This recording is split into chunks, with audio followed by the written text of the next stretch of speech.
Welcome to Pushing Forward with Alycia, a podcast that gives disability a voice. Each week, we will explore topics like confidence, ambition, resilience, and finding success against all odds. We are creating a collective community that believes that all things are possible for all people.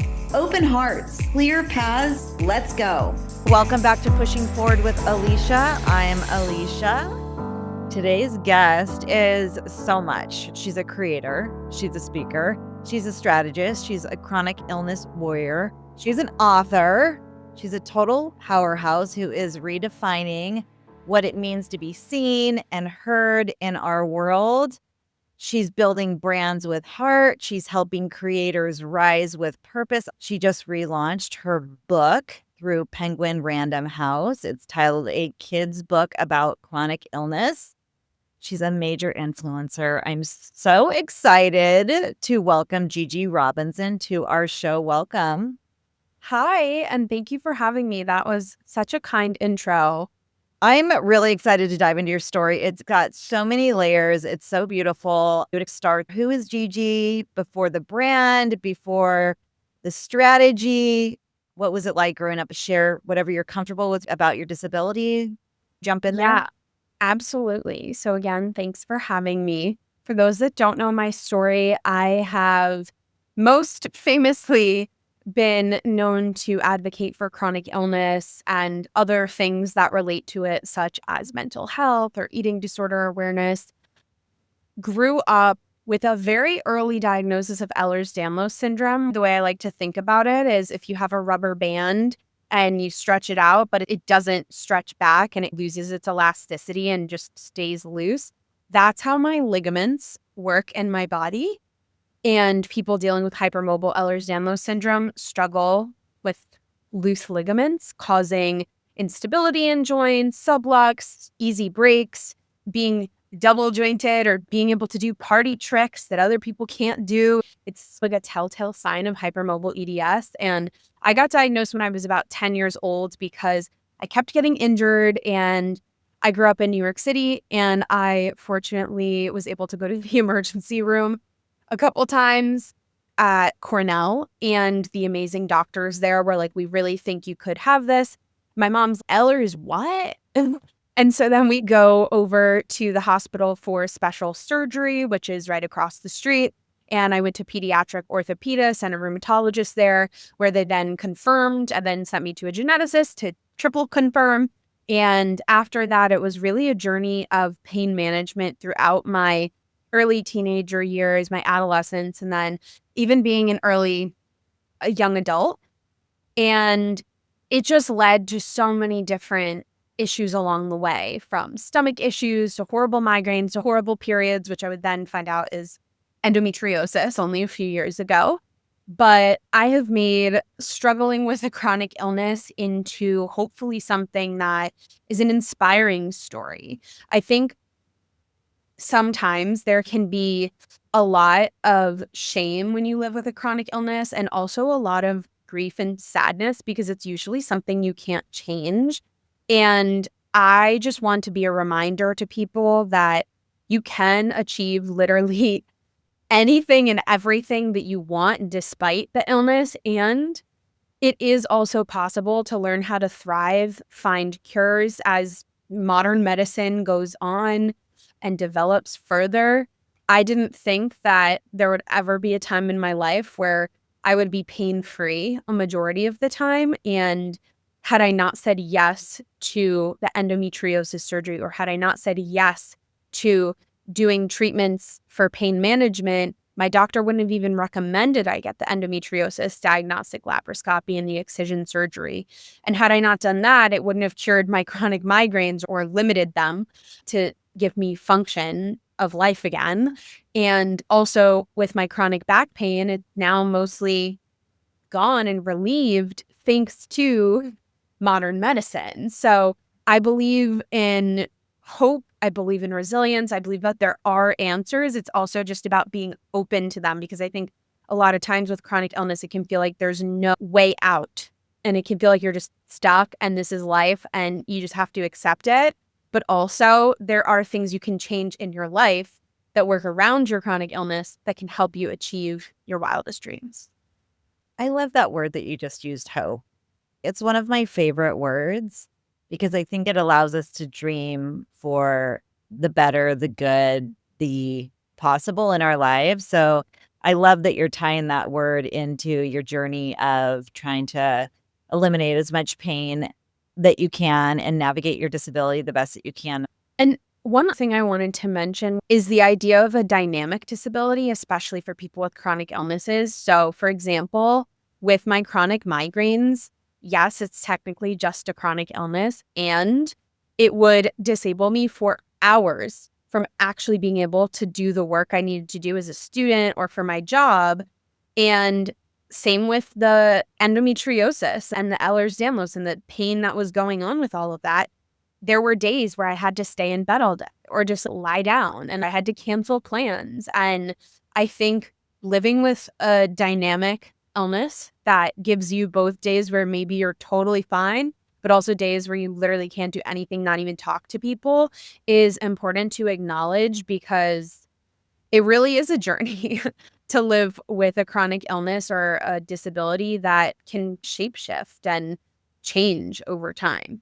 And may I add one more layer to that? Yeah. Like, allows you to navigate life. It also forces you to sometimes rest, like you're saying. It does completely take you out of life. But being the dynamic disability journey also allows you to shine really bright sometimes as well. And look at what you're doing right now. And that's incredible. Yeah. What was the first push for you to start to share your journey, like publicly, vulnerably, without fear? And I don't know, do you still have fear sometimes in sharing your story and the things that you're going through? I'll answer the second question first, which is not really. A bunch of stories just came out about my breast reduction and how I was sharing my story and how I made the decision to move forward with the breast reduction because of how much it was holding me back and still causing me chronic pain and fatigue. And I felt like I couldn't get to be the healthiest version of myself, as well as simply being in pain. And I actually had a moment when I was at Tony Robbins' UPW in November. And everyone, if you've never been to a Tony Robbins thing, there's a lot of changing of your physical and your emotional state. So there's moments of grounding and gratitude. And then there's moments of hype up, party time, everybody hands up, we're jumping around. And I remember my friends are all jumping around and dancing around me. And I am holding my boobs because it hurts so much, literally just to dance with my friends. And while I was there, and it is a thing Tony says, like, you got to take massive action. And I'm joking around with my friends. I'm like, you guys, the boobs are the massive action. It's time and they got to go. So I basically ended up getting my insurance denial while I was there in that moment. And I just remember then that moment being like, this is a defining moment. And I wanted to share the story the way that I shared it, not because, oh, I got a breast reduction to get a boob job, or like I got it to look sexier or skinnier. No, like I literally got it to help my chronic pain and to improve my quality of life. And sometimes things just are like that. And sharing a story with the New York Post and People and Us Weekly and the Daily Mail and like all of these big media outlets is like crazy. And then you look at the comments from the social media when they share it, and everyone's best decision of my life. So happy for you. Oh my God, I'm waiting for approval now. This gives me hope. This makes me feel less alone. And I'm like, that is why I did it. That is why I don't care. And that's also why I submitted to SI Swim Search in 2022 and was in Sports Illustrated swimsuit in that 2022 edition. That's why I applied. I was like, I want to show people that like, I'm a 5'4" woman. I remember this reporter at the US Sun was like, Gigi, so what did you do to prepare for the shoot? And I was like, nothing. I was like, I didn't change a thing. And the reason is because I would never go and get cool sculpting to make an illusion that like I have abs when I'm struggling with chronic illness and I can't get out of bed. There's just no in between. Did I get my hair blown out? Did I get my nails done and a spray tan? Yes. But did I do anything to alter me showing up as me, living with a chronic illness, just with myself? No. And that was very intentional. And that's why I shared it that way with the outlets. To answer the second question, I don't get scared anymore. Gosh. You know Yeah. what? I have a question in front of me right now that says, share a story with me that storytelling and sharing on social media has really helped your truth. And what you just said to me is helping me. Like, I am sitting right here in a pair of shorts. Mhm. And that might seem so basic to everybody, but I am practicing saying it out loud right now. But I'm turning 50 next week. And I'm going on this big trip in Cancun with my twin sister. And we have 40 people coming. And it's like this big thing. Wow. I've never in my entire life worn a pair of shorts and Wow. shown my legs in public in my entire life. It's going to make me cry. And I'm prepping right now, like I'm laying by my pool and I'm like, I want to be set free so bad. And I'm so afraid of doing, I feel so weak saying that now to you because you're so powerful in it. And like, I want so bad on my 50th birthday to be like in a bikini and not hiding myself anymore. Yeah. So thank you for just like giving that to me. This interview is not about me, Well, but you have no idea how much you just helped me in what you just said. that, first of all, is amazing and happy birthday. Thank you. I truly believe that we are the only people holding us back from ourselves. So if whatever reason, whatever fear or judgments that you're feeling about wearing shorts or wearing a bikini, and a lot of people have this with the whole SI swim search process. People were like, I can't believe you wore a triangle bikini in your shoot. And I'm like, you know what? When I was there in my fitting, I remember trying on a triangle bikini and I looked to MJ and I was like, does this look good? Like, I don't know. Like, I have really big boobs. Like, I'm just like scared of that. And she's like, girl, you have the boobs, rock them. She's like, you have a rockin' bod. And you know what? The whole message of SI Swim and hopefully most of the swim industry in today's world is that everybody's a bikini body. Everybody's a bathing suit body, that everybody deserves to have fun in the sun with the people that they love. And the only person looking at the rolls on her stomach, or in my case, the incisions from my surgeries, is me. Nobody's going to see that. They're just going to see a girl having fun with her friends, her family, boyfriend, the dogs. And that's the most important piece of everything. How much are you going to laugh? How many times have I been with my friends in bathing suits and criticized myself more than I've laughed with them? What makes you feel better? And when you can get to that moment where you're like, I value being present and having fun. And you know what? Maybe that means wearing a sun shirt. It means wearing a swim skirt.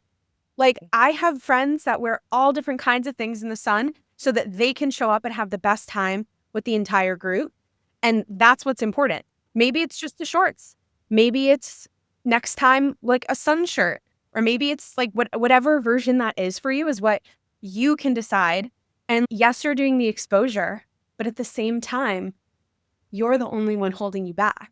And you Totally. said what you wanted to say is you just want to be confident and have fun. So do it. Like, have fun.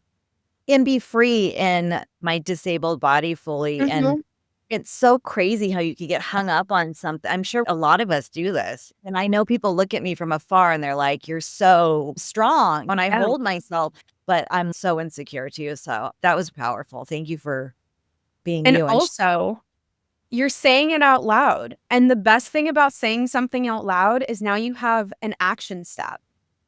And now you're the one who's made the challenge and the promise to yourself to make the growth that you need to get in those places. I haven't said this out loud to anybody because I'm like, I don't know if I'll be able to do it. And I was texting a picture to my bestie. I'm like, all right. And she's, your legs are so pretty. Nobody's ever said that to me in my life. Anyway, Yeah. that was really motivating to me. Thank you for sharing all that, course. honestly. Thanks for your vulnerability. I'm sure that will affect many listeners, regardless of what struggle they're dealing with. Yeah.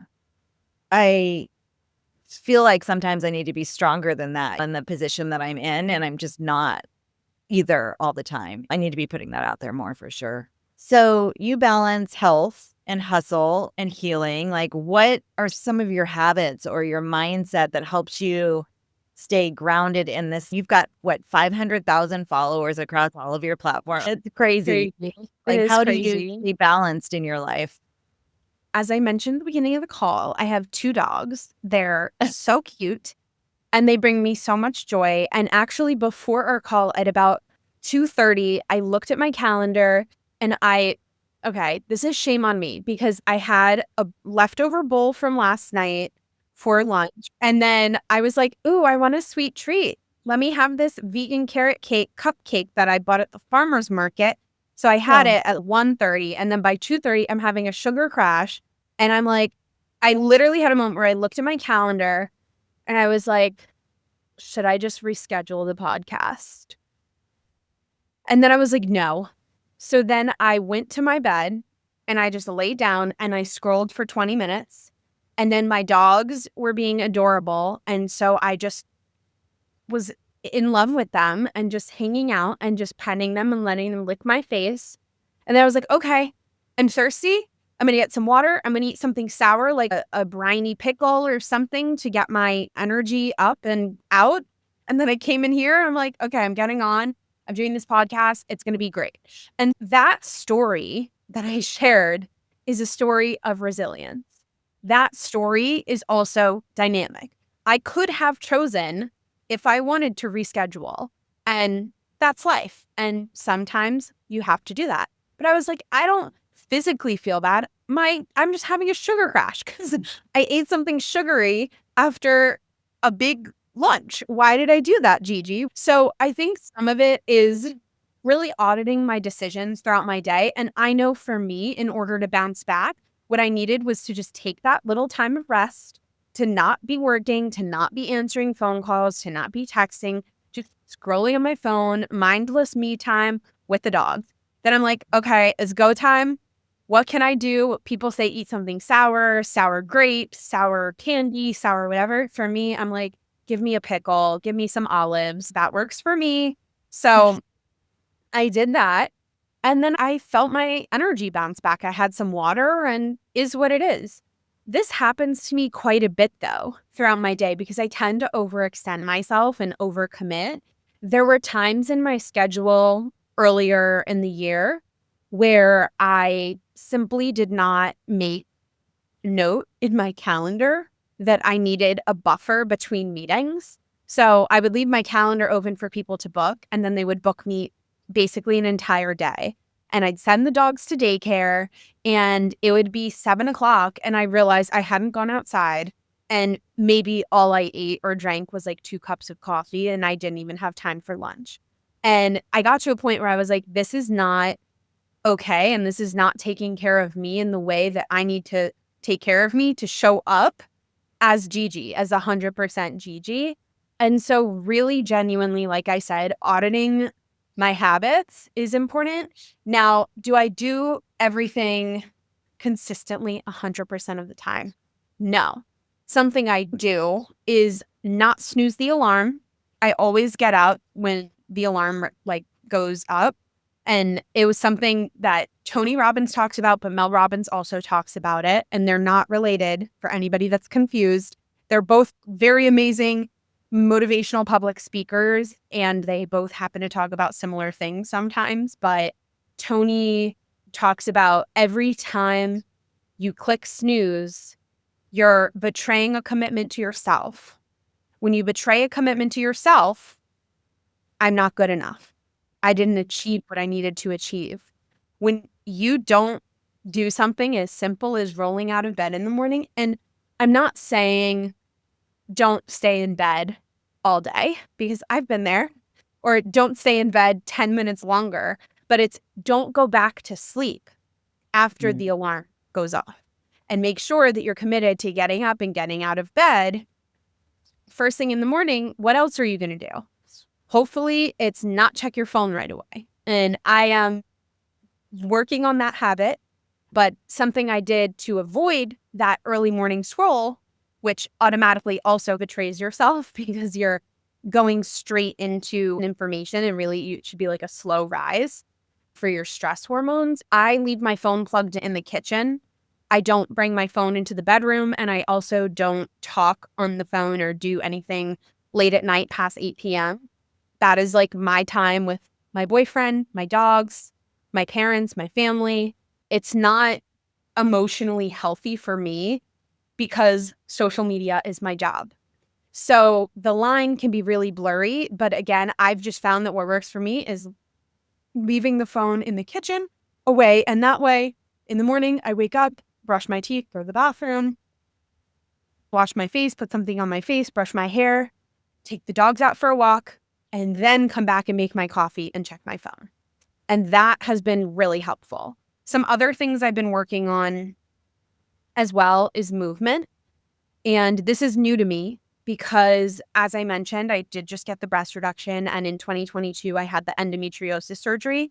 Prior to the endometriosis surgery, exercise was not even an option, non-negotiable. Like Gigi and exercise are on different continents. They don't work together at all.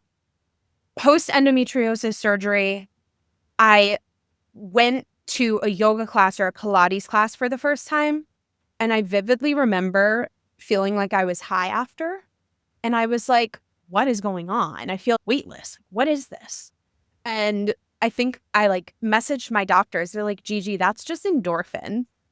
My body has been living in inflammation mode, in stress mode, in hustle mode for so long, trying to figure out what's going on, that I have never been able to feel endorphins. Back in November at the UPW, I was feeling the same way. I'm like, you know what? I can feel endorphins, but I'm still having some pain. I'm just going to move forward with this. Now I try to go to 3 to 5 classes a week and move my body in ways that I need to. Sometimes they have advanced things that you can do, and I just do the basic ones. Sometimes they have modified classes. Sometimes I don't blame myself if I go to a gentle class or a senior class because they really don't care what age you are when you show up. I just do what I need. Like last night, I was going to try to go to a yoga class, was not feeling it. I walked 5 miles and I was like, I'm exhausted. There's no way. So I just canceled it. And I don't blame myself or judge myself for that. And again, that's the dynamic piece, but it was a choice. I could have chosen to push myself, which could have set me back further, or I could have chosen to rest. And what I needed in checking in and auditing myself and my day and my habits, I said, you know what? I feel like I moved. That filled my cup today just by hanging out with a friend and walking around the city together. I don't need to do a class today, so I'm not gonna. I love those habits. And the theme in there was creating boundaries, recognizing when you need to go, when you need to stop. And I think movement for me too has been really huge my whole life. But this last year, I've been on this mission to be more fit than I've been in all 40s. And I feel really good right now. But I have people that follow me asking me how are you doing that? And it's the same thing. Some days I feel like I could go so hard. And then other days I'm like, I want to go to a sit yoga where it is all seniors. And we're just doing really, it's more like mindset stuff and stretching that is so I think that's a really good lesson, honestly, for the community that's listening here. Also, like you said, yoga is all about connecting the mind and the body, and the mind to the breath, and simply being present. And I had a conversation with a business coach of mine. And it's interesting because this specific consulting company is started by former yoga teachers. And I said, okay, can I just tell you something? She says, yeah. I said, I have the hardest time with Shavasana. I never want to do it. I want to get up and go. And she said, Gigi, the whole point of Shavasana is to let the energy settle. And so instead of letting the energy settle, your mind is too focused on getting on to the next thing rather than asking the question, why am I so focused on getting to the next thing that I can't be present? Wow, you really hit me with that one. So every time I'm in Shavasana now, I'm fighting this urge it's this urge to get up and to go. And I'm like, okay, this is a sign, Gigi, to just let the energy settle. And even if there is that like restless push to just keep going, I deserve the 3 minutes, the 2 minutes, the 1 minute, the 5 minutes, the 10 minutes, however long the teacher lets me to just sit there and to just breathe. And I love breath work. So I should really love this. But it's been extremely challenging to now notice that and have an awareness about it and still make the choice to get up and leave when Shavasana starts, or to have the choice to stay and to try to stay still when I want to move out of it. Dynamic choices. Okay. I'm holding up your beautiful book. Can I read my favorite quote first, and then we talk about it? Okay. So my favorite quote from the edition that I have is, "You will grow so much when you learn how to speak up for yourself." And I'm sure a lot of people tell you this. That line hits me hard because the more I've chosen in the last 5 years, specifically in my own platform, to speak up and share about myself, I've literally been set free in so many aspects of my life within my own space. Let's talk about the book, the why, and I want you to take this where you want. So the whole process of writing this specific book was actually before my endometriosis diagnosis and before my breast reduction. So this journey and this book is specifically detailing my life living with Ehlers-Danlos syndrome and what that was like growing up. And the reason I wrote it is to make people feel less alone in their journey. People ask me what's my favorite part of the book, and I almost always actually say the back, because it talks about the themes in the book, which is bodies, illness, courage, and resilience. These are all topics that I think are applicable to anybody in the disability, mental health, or chronic illness community. And that was what I wanted to come across. I wanted anybody to hear the story and hear the word and think, oh, that actually was pretty similar to how I grew up. Or maybe it wasn't similar, but I know my sister has a chronic illness, or my mom, I grew up taking care of my mom. And that's something like the way that I wrote this is really codified down into such simple words that allows adults to understand, because most adults don't even understand what a chronic illness is, let's be honest. And almost 70% of the US population lives with at least one chronic disease or illness, at least one. So that means that the other remaining 30% of people that doesn't live with one likely knows somebody that does. With that statistic for a minute, 70%. Yeah. That's like when you were reading these words on the back of this book, bodies, courage, illness, resilience, like those are also words that translates to everybody, because at some point they're sick with something or they're dealing with something that translates. It's so inclusive, literally to, I think, 100% of our population. Yeah, that's the idea. Another line on the back that I love is, learn from an author with a chronic illness how to reshape your mindset, find new passions, and pour your energy into things that empower you and fill your life with joy. Through my story that I've shared with you guys here, it's simplified into this book.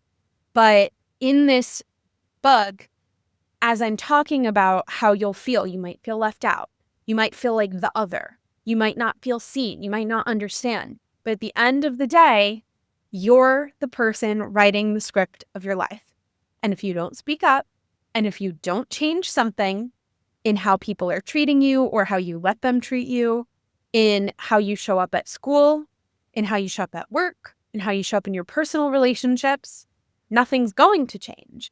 And earlier, you did ask me a question that I didn't answer, which is about when did I decide to start sharing? And actually behind me here, you'll see this other book. And this was my senior thesis called Discourse Between Myself and the Waiting Room. And the reason I curated this photo book, this photo essay, it's a personal photo essay about my experience living with chronic illness while I was dealing with it in college because teachers didn't believe and friends didn't believe how sick I was. And they didn't believe that I was waking up at 5:45 to get to physical therapy at 6:30 so I could be there for an hour before my 8 a.m. and that I needed to commute 35 to 45 minutes on each side of the commute because the 101 in Los Angeles is a really crazy highway. And people didn't understand that. And I just used basic storytelling that they teach you in art school, which is show, don't tell. Nobody was believing what I was saying. They weren't. Just weren't. They weren't believing my 504 disability form. They weren't believing my accommodations were real. They would accuse me of photoshopping things. So I decided, let me bring my camera and let me show you. And when I did that, I then realized, oh, I should probably talk to people in support groups. I ended up going to local support groups in LA, in the San Fernando Valley Ehlers-Danlos support group. I went there, made friends with some people there, and included some of them in other projects that I did for school just to prove, hey guys, I'm struggling with this and I'm literally bringing you into my experience. I did color studies, I did all these different things. And from there, from the support groups, I posted, hey guys, just want to let you know this thing is live. Everyone's, oh my God, this made me feel less alone. So then I'm like, oh, okay, something's going on here. And I think I had probably like 1,000 followers on Instagram at the time. So I started just posting the same thing I was posting on the Facebook group to my Instagram. And as I did that, and a short form video came out with TikTok in 2018, 2019, I started posting short videos of this, everything I'm seeing when my eyes are fully dilated, when I'm at the eye doctor checking for uveitis, because that's a comorbidity of Ehlers-Danlos. So this is everything I'm seeing when my eyes are super dilated. And like these videos would just do really well.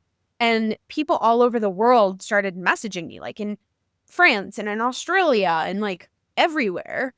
And I was like, wait, what?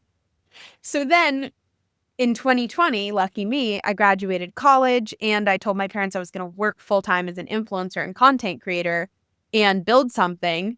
Here we are 5 years later. And now I have a book, a real children's book that's actually published with Penguin Random House, DK, and a kid's book. I'm just really excited. And it's a full circle moment because originally I published the book with a kids co in 2023. That was the first version of the book. It was awesome. I had book launches. I brought it all around. It was fantastic.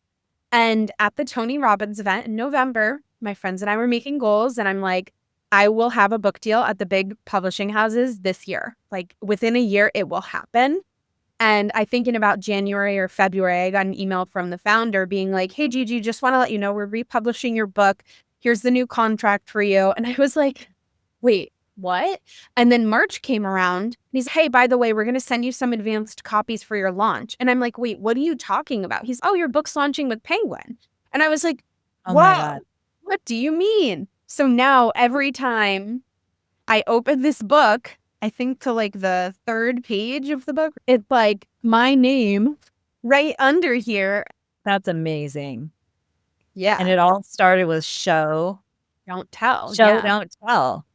And Yeah. you started way back in school and then you put it out on social media and you grew and now you put it into a book that's been launched twice. That's incredible. Congratulations. There's so much more for us to talk about. What did we miss? I think my biggest message is just of like hope and inspiration. When I talk to people, it's hopefully making everything I've done seem doable. And I genuinely believe that. When all my friends say to me, how did you get published here? How did you get invited here? How did you do this partnership? I will tell you how to do it. That's my business, where I help turn anybody who maybe has a thriving business but doesn't have a competence on social media or in front of the camera or in speaking to people, or doesn't have a vision of how to expand their business into other avenues like public speaking or writing a book or creating a private membership. That's what I teach you how to do. And it's under my company called Host of Influence, where I run all sorts of programs. I'm going to be at VidCon in a couple of weeks in Los Angeles, giving a private workshop on creator etiquette as well as small business big impact. And in terms of speaking and all my individual Gigi related content, you can just go to gigirobinson.com or email me. I'm always in the DMs, always responding to people. So I'm happy to talk and would love to inspire people and chat with people and help them on their journey. That's amazing. So anyone that's out there, call Gigi. She's waiting. Please call, do something, and book us together for a new dynamic duo friendship here. I like it, man. It's together. So we end the show with a pushing forward moment. I warned you about this. Do you have a little like mantra that you live by that you could gift away to our community? A little inspiration. Yeah. I was recently at the Jay Shetty live tour at his New York show, and he did a meditation. It was about feeling two very polar opposite feelings, and it moved me so much. I turned to my mentor who I went with, and I remember saying the two emotions that came up were the feeling of being bulldozed and growth and inspiration. And she gave me my birthday present, which is right here, and it says, break walls and build bridges. And so that's my mantra for now. I really just love that because I think normal ideas of success, normal ideas of how to show up, they're all normal, but they're all rules that can be broken and rewritten over and over again. Break walls and build bridges. I love it. It's beautiful. Thank you for all the work you're doing for our community and for everybody out there. I am leaving here like ready to break down some more walls in my own life, frankly, and build some bridges. Thank you for that. I really appreciate your time. I'm so glad we can make it happen, and thanks for inviting me on and just being such a great host. Yeah, thank you. And thank you to our community. This has been Pushing Forward with Alycia and Gigi, and that is how we roll on this podcast. We will see you next time.